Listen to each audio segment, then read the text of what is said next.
Amerikanac Alan Spencer, kog su lekari u Sjedinjenim Američkim Državama otpisali, kao neizlečivog zbog retkog oboljenja koji ga je učinio nepokretnim, prohodao je u Rusiji posle tretmana ruskih lekara. Spencer je oboleo od retkog mišićnog oboljenja, a prvi simptomi su mu se pojavili pre 5 godina, kada je osetio slabost ruku. Onda su simptomi počeli da se pogoršavaju. Ustanovljeno mu je retko upalno oboljenje mišića, poznato kao inkluzivni miozitis tela, koji pogađa između 5 i 70 osoba na milion.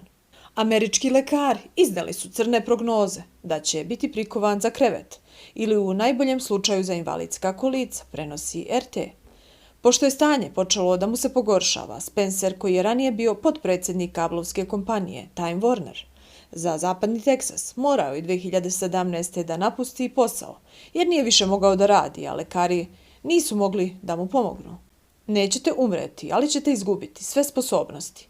Mišići vam odumiru, imunni sistem vam napada telo.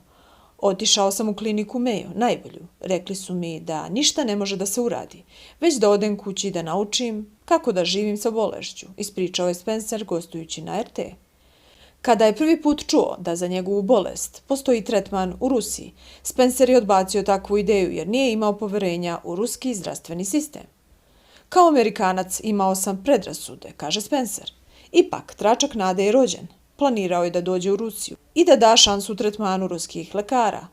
Međutim, to nije bilo tako lako, zbog teškoća u vezi sa putovanjem usled pandemije virusa korona.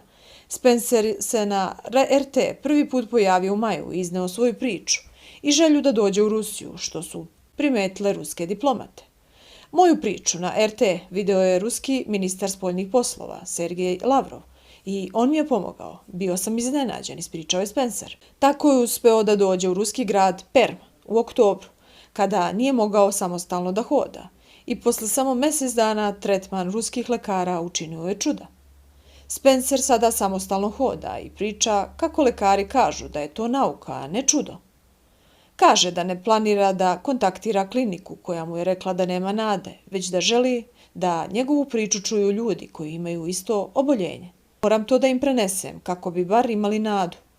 Ovo ne treba da bude skriveno. Svi treba da znaju za ovaj tretman, kaže Spencer.